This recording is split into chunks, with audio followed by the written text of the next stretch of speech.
Hello, listeners, and thank you for joining me on the first season, sixth episode of the Tread and Trodden Tales podcast.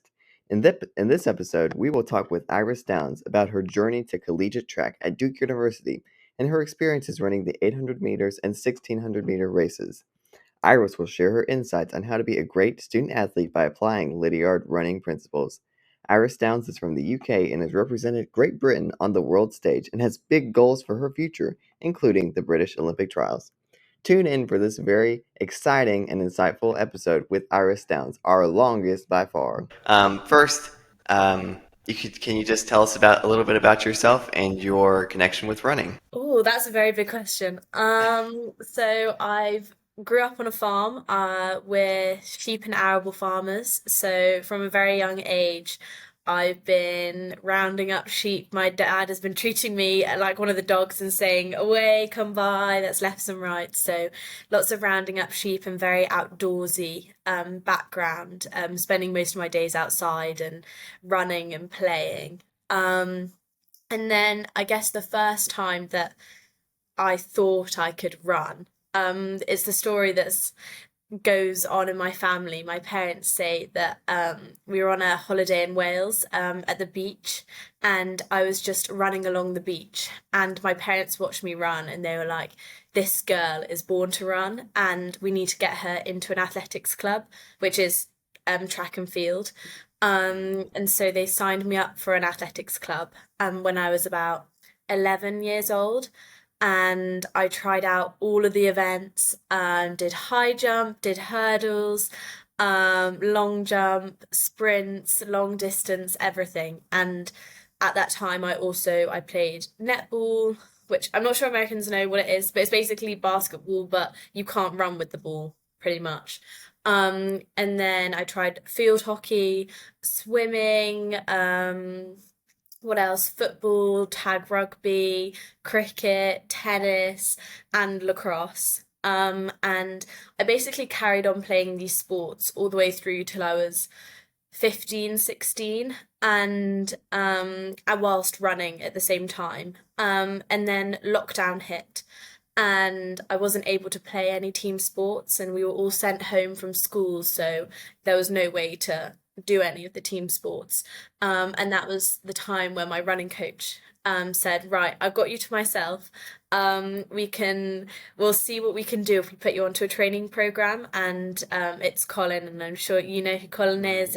And so he's a Lydiard training coach, and he's absolutely amazing. I'm biased, obviously, but I think he's amazing. And I started off my training program in lockdown about age 15. And I started off running 4 times a week, just easy jogs, pretty much. But that was the most I've ever run consecutively.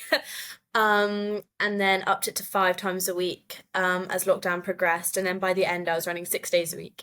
And my long run started off at 60 minutes and then, or 50, 60 minutes, and then it increased all the way to 75 minutes. And that was quite a big thing. And that summer, the lockdown eased a bit in the UK, and I was a 2:18 800-meter runner beforehand, which is okay, but it's not amazing. And I dropped 5 seconds to become a 2:13 800-meter runner. Um, and so I was pretty proud of myself then, and it proved to me and to Colin that actually when I do train, that I have a lot of potential, and there's a lot of room for improvement. And then I moved to my sixth form college, which is the last 2 years of school in the UK. And I was still playing lacrosse. I still played field hockey. I was still playing a bit of netball. Like I did lots of different sports still, but I was training a lot more seriously. And then the age of 17, well, 16 turning 17, that was where I made a really big jump. I went from being a 2:08 800-meter runner to being a 2:04 800-meter runner, and I was able to obtain my first GB vest. I represented Great Britain at the Under 18 Europeans, and then I amazingly got to the Under 20 World Championships as well that summer. And so that kind of gave me a taste of what the elite of running in the UK look like and internationally on a junior level. And then that gave me the opportunity then to look at scholarships in the US. And because of the time that I'd run, I was fortunate enough that a lot of unis were interested in me and they all offered me full scholarships. And I ended up choosing Duke University. And so that's where I am here now, training at Duke University and trying to get to the NCAA final. And you've had such an extensive running background, so that's why we're really excited to have you on here and learn more about you. Oh yeah, thank you, thank you. But I also say like I played so many different sports, and that's really what I put my being good at running down to is that because I was able to do sprints and lacrosse, so I've been able to strengthen lots of different muscles and I've been quite a versatile athlete. It's meant that I've touched wood, I've never been injured, and I think it really helps with injury prevention and mentally. I think it's good not just to focus on one sport, especially running. It's quite lonely from a young age. I think it really provides a great perspective as well. Iris, do you still participate in other sports? This is my first year where I haven't played lacrosse. I mean, I play tennis here and there, but being at Duke, I actually the training has increased so much, and I'm just so tired from running so much and training and lifting, that the thought of creating time in my day to do more exercise, like my body just physically can't. So at the moment I don't, but I'll play tennis, and I brought my lacrosse stick with me because I naively thought I'd have time, but I don't, which is unfortunate. But I will. I'm very passionate about all sports, so one day I'll pick it back up again after my running is over. And you mentioned your coach, Colin Lancaster.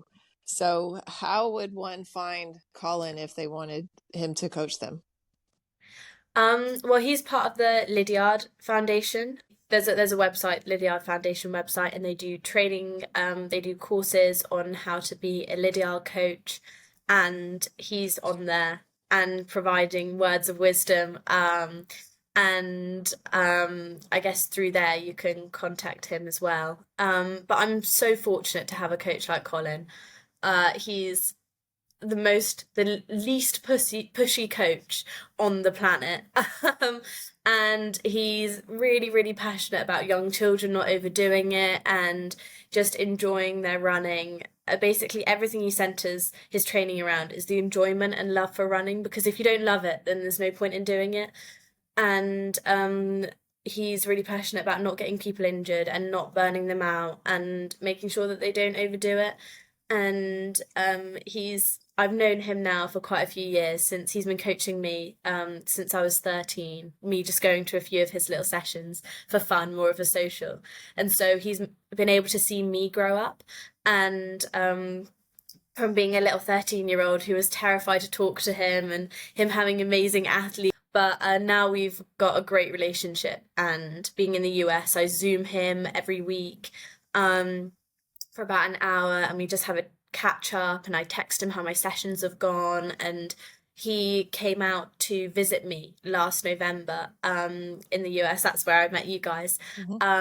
And that was just amazing that he spent 10 days in the US to see my setup and get to know my coaches out here and check that all was going well and sort out a few things that weren't going well. And yeah, he really, really cares about his athletes, and he dedicates a lot of his time to it, and he's very, very knowledgeable, and I really, really trust him. And I think that's the most important thing in a coach. Right. Yeah, and so and in the UK, you've had a lot of neat running experiences. So can you just tell us a little bit about how the running system while you were still in school worked in the UK, and just kind of how your seasons went running versus what you did in the UK? It is very different, the American system versus the UK system. So how I see it is the American running system is very much like it's all done within high schools and the schools that you're in, and like that's how people get into track. Whereas in the UK, it's very much outside of school. So there are athletics clubs in the UK, and no high school or primary school or whatever has a track. Like that's unheard of. No one does. And so all the tracks are pretty much public. and most towns have an athletics club. Um, and so I went down and I joined the local athletics club because there's a local athletics league and local cross country league. So in my county, which is Shropshire, I did lots of cross countries within that league and we competed against different clubs, and I did lots of athletics meets as well. And that's where you really get the opportunity to try different events under not much pressure. At the time, you think it's quite serious and quite scary, but actually, it's not that much pressure. And then through a volunteer coach, you just hopefully progress and train with them and hope they can dedicate a lot of their time to you.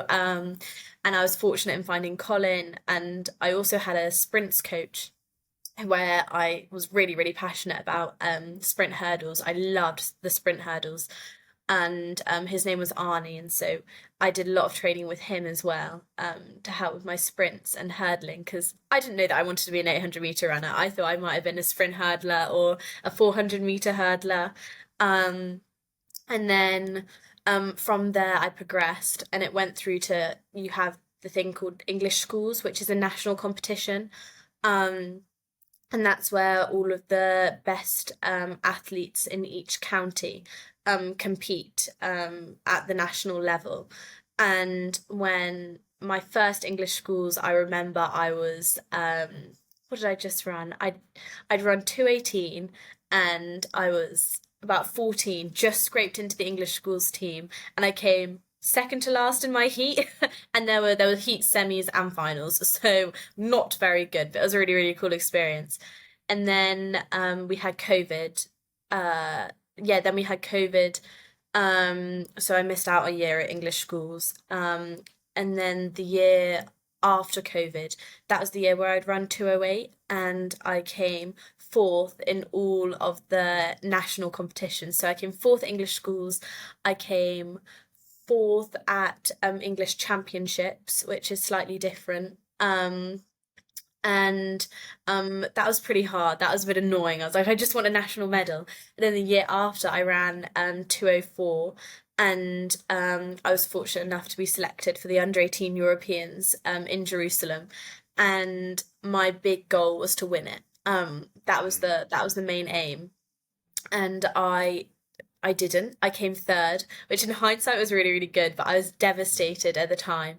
And I think that taught me a lot. It taught me a lot how to deal with nerves. I'd never been so nervous before a race because it was my first pressurized race, and it was the first time I'd ever gone into a competition thinking that I could win something and it being so high level as well. Um, and I'm not sure if you know, but I after the race I was disqualified. So from being devastated that I came third, I was then disqualified, and so I thought that I wouldn't get any medal.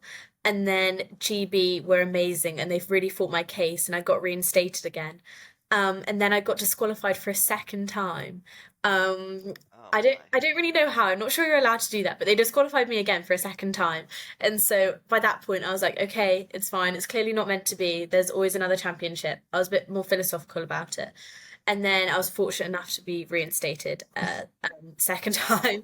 And so I did eventually get my bronze medal, and I really cherish that bronze medal because I haven't had an international medal since. And then that year I was lucky enough to be selected for the under 20 World Championships, which were in Cali, Colombia. And I was not expecting that. Like, no way. I thought my season was over. I went to the trials for it, but thinking that would be my last race of the season and then I could just go and chill. And I remember being at that meet, and after I come second in it, and afterwards the selectors came up to me and said, "You're in for a shot for making the World Champs team." And I I was like, "Really? Are you sure about that?" And I got the call that week that I'd made the team. And so I went to Colombia with the team and just more to be at a bigger event with all of the countries, with the cool Jamaicans and the Americans and like the Kenyans. It was just epic. And I got knocked out in the first round when I should have made the semi-final. Not the final, but the semi-final I should have made. And that's just because I didn't run my race very well. And that taught me a lot. Like I learned more from that experience than I did from the Jerusalem experience at the under-18 Europeans. And that just gave me a taste of GB and the GB kit and getting the GB vest. And it allowed me to get to know lots of the selectors and get to know people that were really good on the circuit. So it created a little bit more of a community for me. And then last summer, I got selected for the under 20 Europeans. And that was also in Jerusalem, so same place as the under 18s. And so that was quite nice. I knew what to expect and was nowhere near as nervous and was a lot more chilled. But I'd been having a bit of a rough season. I had my A levels, which are really, really big exams, and it was just been very, very stressful. So it was amazing that I made the GB team at that time. And so I got knocked out and I didn't make the final. But I actually executed one of my best races that season. And because I had a race plan and I knew exactly what to do and I executed it. So I knew that I probably wouldn't make the final. So I wasn't that sad. But that's probably one of my best times going to the under 20 Europeans because I was just that little bit older. I was a bit more confident. I was able to, I met a lot, met newer people from all the different countries and took a bit more of a leadership role within the team. And I just loved it. And from there, I kind of fallen out a little bit out of love with it just because all the races were so difficult that season. I wasn't running the times that I wanted to. I found it really mentally challenging because I was putting myself under a lot of stress with the exams. And I fell back in love with the sport after I'd done those championships. And I want another taste of that this year, hopefully. Yeah. And so you've traveled to a couple places to do races. So I've heard Colombia and Israel. Have you gone anywhere else to race around the world? Mm, Just Colombia and Israel at the moment. Obviously America, and so I went to Boston for ACCs and quite a few races at the New Balance track and the BU track with Duke. I'm gonna go to the ACCs, which is in Atlanta, Georgia, and then I'm going to hopefully make regionals, which fingers crossed if all goes well, I'm going, and that's going to be in Kentucky. So for me, that's travel. That's exciting. And so between track and cross country, what are kind of the differences in the training and the races that you were able to do? Um, Cross country for me, I view as training for the outdoor track. My priority is definitely the outdoor track. I'm an 800-meter runner. I'm slightly more speed based. I find cross country and the longer stuff a bit more painful and a bit less enjoyable. Um, Mhm. and so training wise, during the autumn and the winter, it's more mileage. So before I came to the US, I followed a Lydiard training program, so it would be 6 to 8 weeks of aerobic fitness, so higher mileage, longer sessions, um, just less intensity but longer. And then we'd add hills, so high kneesing and bounding up hills and sprints for about 4 to 5 weeks, depending. I usually know when I can't get any fitter from hills. I'd have a chat with Colin and he would be like, "Do you think you can get any fitter?" And I think I've reached as fit as I can get with the hills. And then we'd move on to anaerobic. In for cross country, that would be 3.5 minute reps. And we wouldn't really get much speed into our legs. It would be more 3.5 minute reps at 3K pace.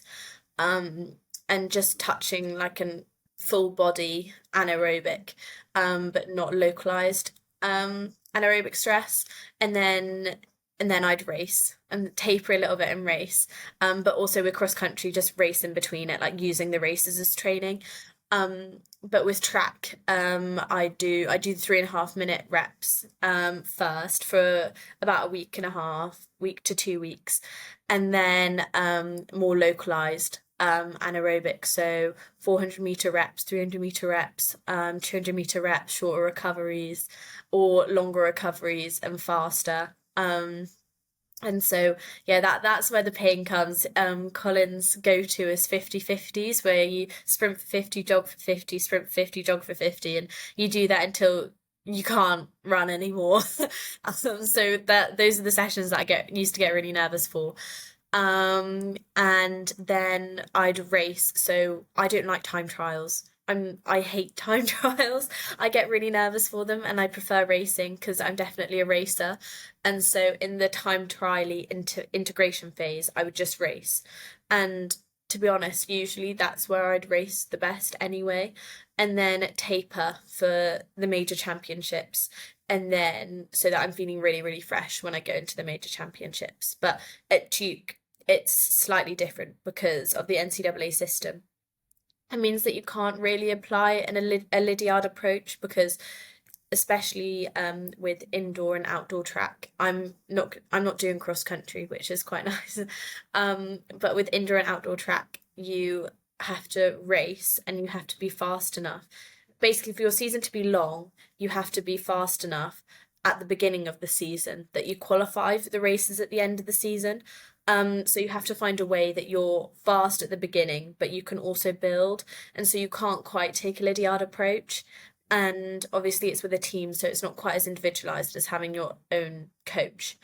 Um, so it is just a bit different, and it's me getting my head around it as well, because it's obviously worked for a lot of people and it is working for me, and I'm building into my season. I've been getting fast every single race, but it's just a different way of approaching racing and training.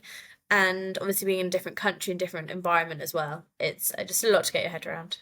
So how many months is that season, your racing season? Um, so the winter track starts in January and then goes through to beginning of March if you make NCAAs. For me, it went through to end of February. And then the outdoor track starts end of March, and if you do really well, goes through to beginning of June. And so you don't really get a break. You get about a month, about 4 weeks in between indoor and outdoor, but there's not really a break. It's just training, and a little respite from racing before you get going again. And because obviously I'm English, the European season is in the summer, so I'll go home and I'll race the European races in the summer, with the aim of qualifying for the under-20 World Championships, which are in Peru, and they start on the 27th of August and finish on the 1st of September. So it's going to be a very long season for me. So starting in January and finishing beginning of September. So it's just how to mentally pace yourself more than anything, because racing is quite intense and racing takes a lot out of you mentally, because you're worrying how your body feels, how much sleep you're getting, making sure you're fueling correctly, and then also making sure that your body holds up and can actually cope with training volume and the intensity of racing and the training as well. With all this racing, how do you stay recovered and just able to tackle every race the best you can? Sleep, definitely sleep, and listening to my body. That's one thing that Lydiard training and Colin has managed to teach me is I'm very much a feeling-based runner, and I don't like running with my watch that much. If I can help it, I would never run with my watch. So I very much advocate for myself, and in sessions, if I think, no, there's no point in me doing this rep, it's not going to add any more. Because I've been always told, and I believe that with every rep, especially with longer aerobic stuff, you should always finish feeling like you could do another rep. And if I think that I'm done and I think I could do one more rep but nothing else, then I stop. Um, and so it's very much just listening to my body, advocating for myself, making sure I sleep, making sure I eat well, but also a balance. Like making sure my whole world isn't running and I have a personality, and I'm I'm not just Iris the runner, I'm Iris the person, and I have other things and hanging out with friends and going out and having fun, and just not obsessing over it. Um because ultimately you run round in circles and it's not that deep. It's not that deep, and you just got to have fun with it. And I think when you take it too seriously, you can lose that enjoyment, especially when things aren't going well. So it's just making sure that you have a balance, and you think about your friends, schoolwork, having fun as well, and so you don't just obsess over running and results and the rankings. Iris, when you talked about when you're doing your reps at Duke and when you know you're done, you finish, you're done, how do your coaches and your fellow runners or your fellow athletes, so how does that play out with your coaches and your teammates? Yeah, it is a very different. You mentioned the mentality part. It is a very different mentality, the US compared to the UK where I come from, and also my background and having been with Colin. And Colin is very much like we want you slightly undercooked and slightly undertrained, whereas I feel in the US lots of people are verging on being overtrained, just with the mentality of everything. And I mean, I hardly knew what a stress fracture was before I came to the US. And it seems very, very common for there to be lots of stress fractures in all universities, which is really interesting. And I touch wood, as long as I look after myself, I'm not going to get one. And I believe that not with injuries, like that's not a consequence of running. Injuries are definitely avoidable, and it's not something that just happens because you train. No, you're either overtraining or not recovering enough or not eating or sleeping enough. And I haven't really thought of it in that way. I guess I've been able, the coaches appreciate that I come from a very different background, and I'm very feisty when it comes with advocating for myself. And there, I've had quite a few meetings with my coaches, and they've been able to get to know me and get to know what makes me tick. And I'm very much a person that less is more, and I run worse if I do slightly more, and I run a lot better if I do slightly less, like too little. And I can be pretty fit off just jogging. Obviously, I'm not going to run amazingly, but I'd actually run better times of just jogging than being overtrained. Um, and I think that's just been a relationship and getting to know each other. And I think we're getting there, which is nice.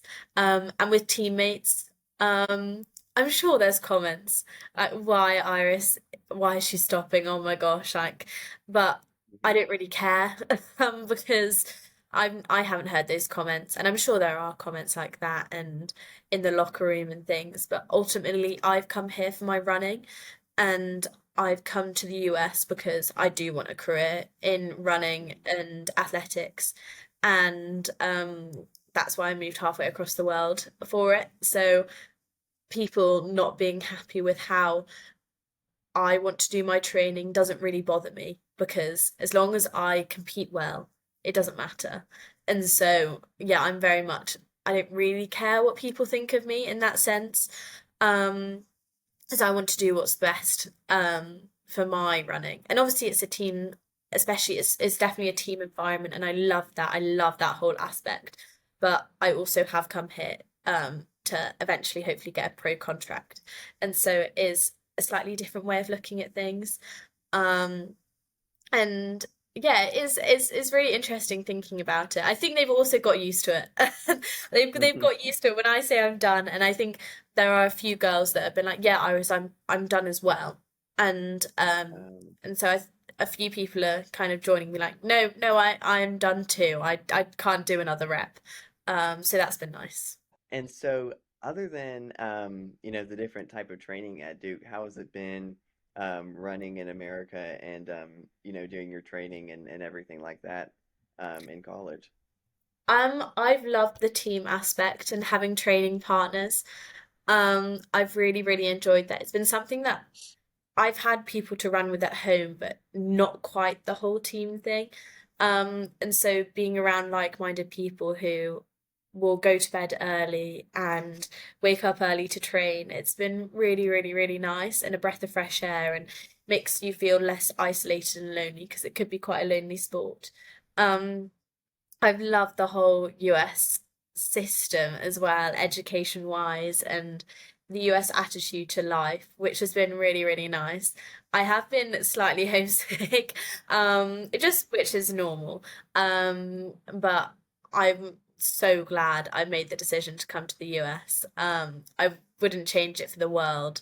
And the facilities, and the people that we have on tap, like nutritionists and psychologists and physiotherapists. and all the newest gadgets to get your bodies healthy, and ice baths and hot tubs. Really, really fortunate, and it's something that genuinely could only dream of. And I think it's just not taking it for granted and realizing that this is not normal. It's normal for the US, but for the rest of the world, it's not normal. Um, and so just making sure I make the most of all of the opportunities that are here, because I do appreciate how fortunate I am and how amazing that running fast in circles has been able to give me this opportunity of a free education at Duke as well, and making sure that I get a good degree, and yeah, just making lots of friends. Yeah, and so one of the races that I was interested in learning more about that you had talked about on the other podcast that you did was the night of 10K PBs. Yeah, so how'd that race go, and what was the atmosphere like there? It was such a cool atmosphere. Hmm. And so to describe it, it's a track in the middle of a park. Um, and it's banked on one side, so people were sitting on the banks, and On sponsors it. It's part of the On Track Night events that On have started putting on. And There are beer tents that athletes run through down the home straight and down the back straight. And so they come all the way into lane three, and you run through those, and it's just an echo of noise, and you can actually hear people's individual voices. It was genuinely the coolest track event that I've ever been a part of, and I think it's been really good because it's made that was the first time that they had 800 meters in it, because it's just for 10Ks, usually 10K runners. Usually it's a way to make the 10,000 meters interesting and exciting. And so even to a running enthusiast like myself, a 10K can be quite boring for half of it before they start kicking and the tactics Yeah. start. And so that was really fun. It was like a carnival atmosphere. Um, and I just love a crowd. I love an atmosphere. I love a crowd. That's why I run, for stuff like that. Um, and so there were about what 5,000 to 6,000 people there, all around the edges and things. It was amazing. Lots of music. And so the race itself, I obviously wanted to win really badly, and I was favourite going into it. And I led from the front. And just backtracking, problem with my racing usually is I'm quite a brave runner and I'm quite gutsy, and I usually push too hard and die at the end and fade severely. One day that's going to stop, and we're working on that this year, and it's slowly. I'm not dying quite so much, which is nice, and it's a slow improvement. Um, but I really didn't want to die, so I was a bit more conservative for the first 500 meters, and then slowly pulled away, and I got the win.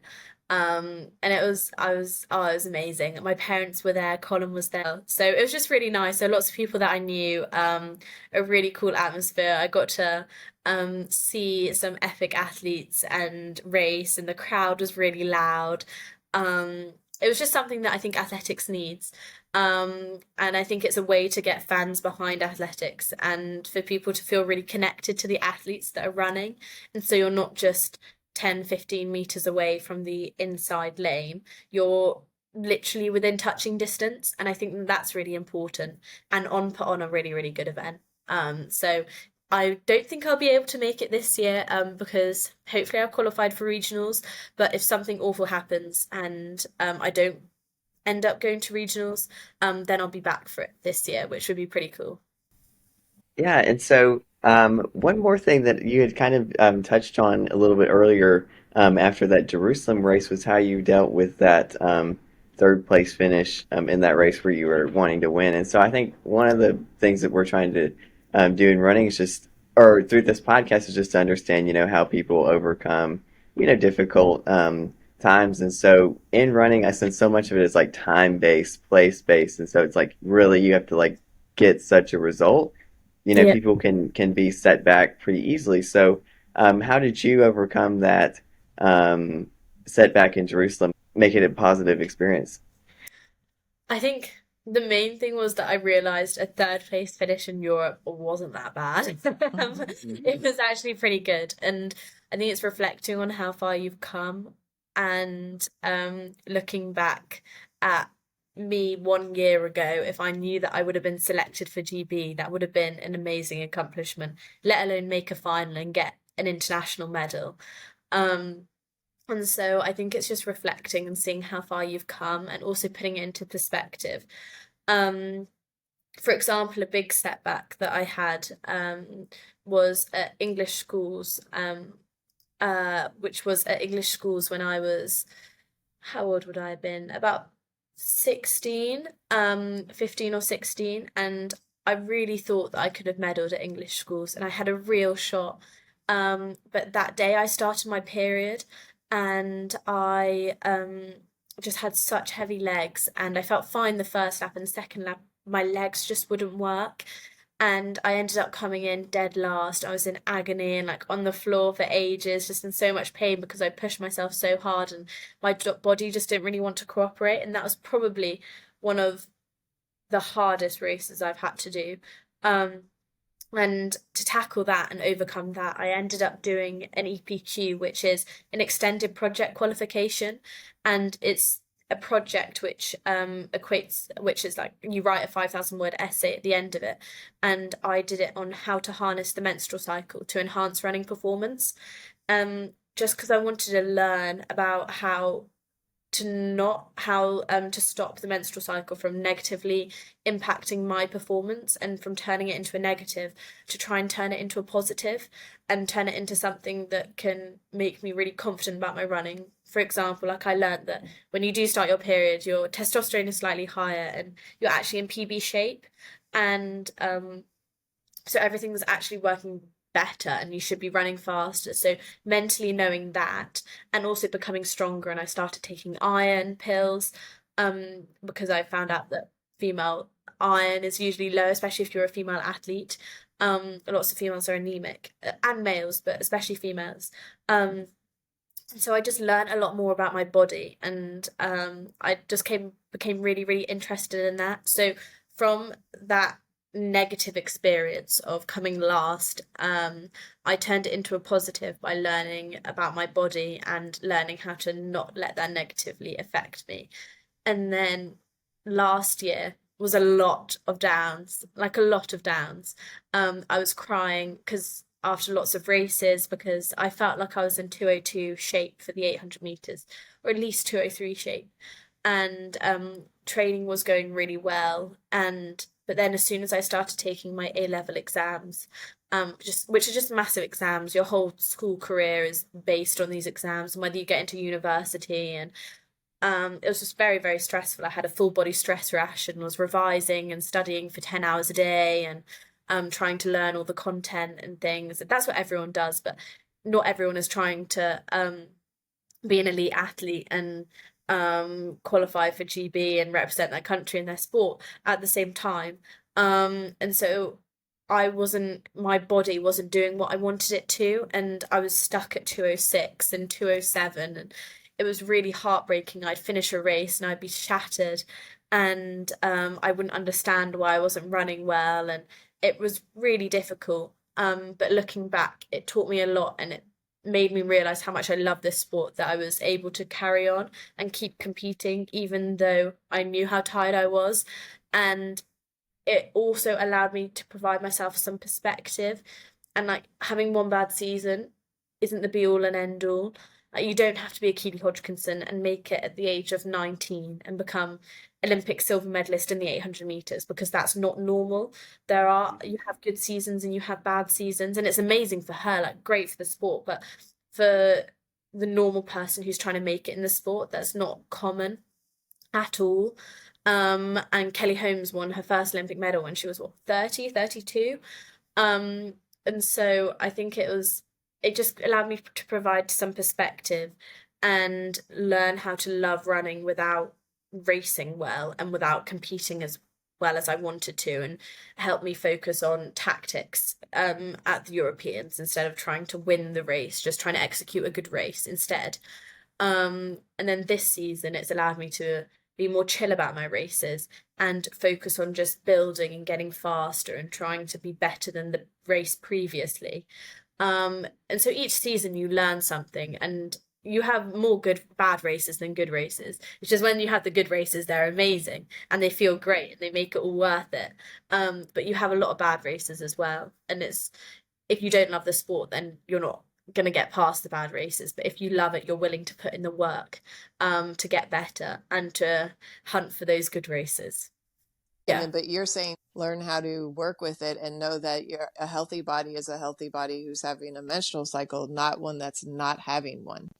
Oh, definitely. I mean, if you don't have a menstrual cycle and you're running, I'm in the world of running, especially with females, there are a lot of eating disorders and there are a lot of females that don't have a menstrual cycle, and it's becoming normal. It's become normalized, and I think it's slowly becoming that it's not normal, and there's a lot more research going into it and a lot more education that having a menstrual cycle is important.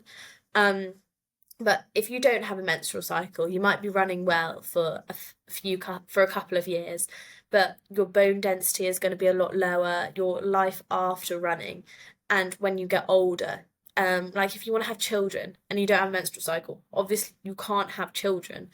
And so your world can't just be about running and competing. You've got to think about your well-being as an individual and as a person. And having a menstrual cycle is amazing. Like every time you get your period, girls should be happy. And yes, of course, it's inconvenient and it's like, oh, I'm on my period again. That's annoying. But it's actually a great thing. And I'm lucky that I have a regular period now. And whenever I get it, I'm like, yes, that's a win. I've got my period. That's good. That means my body's working. That means I'm fueling correctly. That means I'm getting enough recovery. That means my body is functioning as it should do. And if your period is irregular or you miss your period for months on end, that's when you need to speak to the nutritionist or talk to your coach about training volume, because first and foremost, you've got to look after yourself and your body before running.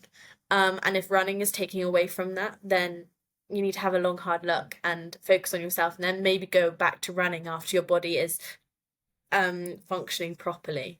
But definitely the menstrual cycle is very, very important. And I think there is a lot more out there, a lot more research out there and a lot more education. But it's just not coming as fast as we would like. But it's really, really important. Have you heard have you been influenced by other runners who have talked about that? Or are you just like on your own on this? No, when I started researching it, I found, well, it was two 2 years ago when I started researching it. I hadn't really heard about it. Didn't know much about the body or the menstrual cycle, and found it really difficult finding information on it, and especially it impacting running. But since then, athletes like, I'm not sure if you know, but Dina Asher-Smith has come out and talked a lot about her menstrual cycle, and Yasmin Sawyers has talked a lot about her menstrual cycle. She's a British long jumper and indoor world champion for the long jump. And I think, and Jessica Ennis-Hill, who's London 2012 Olympic gold heptathlete.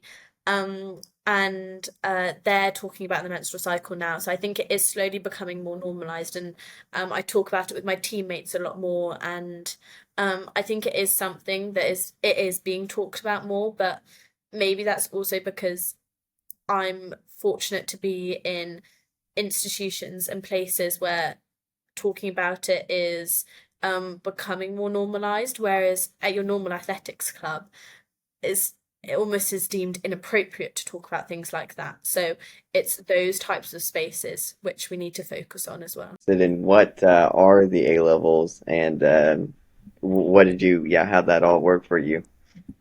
So A levels is you take it for the last 2 years of school. You choose 3 subjects, or 4 if you're very academic, but I did 3 subjects, so it's 2 years on 3 subjects, and I did history, philosophy and theology, and politics. And then I had 6 really big exams. I can't even remember, maybe it's 7 or 8 really big exams at the end of my 2 years.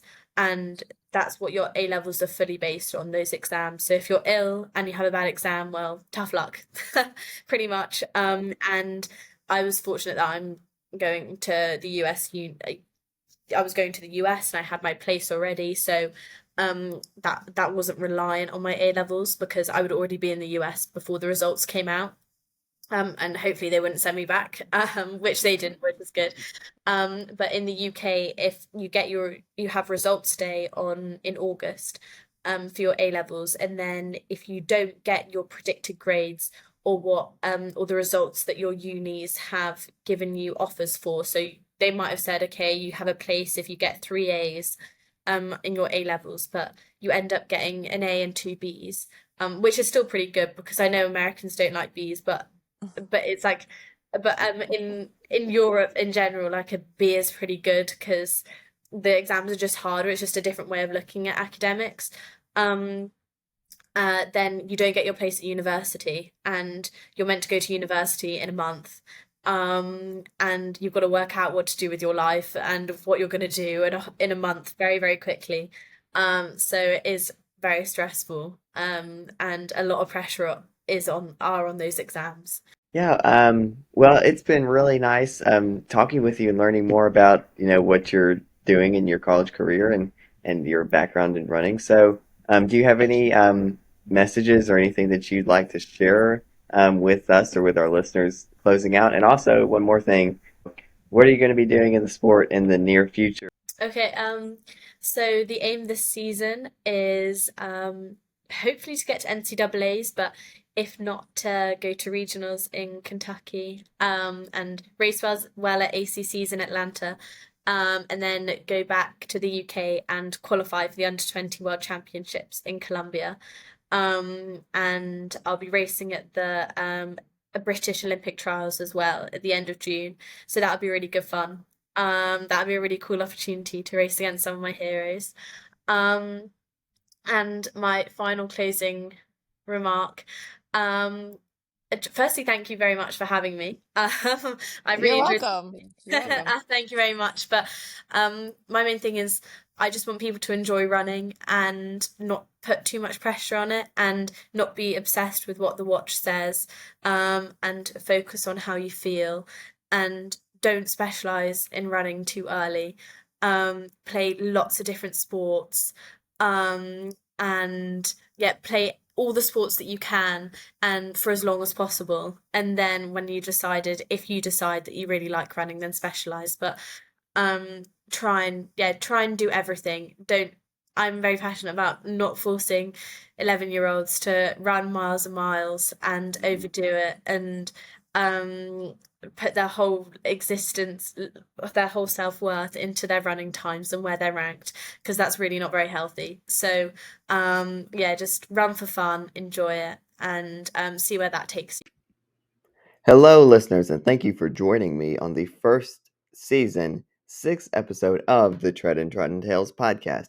In this episode, we will talk with Iris Downs about her journey to collegiate track at Duke University and her experiences running the 800 meters and 1600 meter races. Iris will share her insights on how to be a great student athlete by applying Lydiard running principles. Iris Downs is from the UK and has represented Great Britain on the world stage and has big goals for her future, including the British Olympic trials. Tune in for this very exciting and insightful episode with Iris Downs, our longest by far.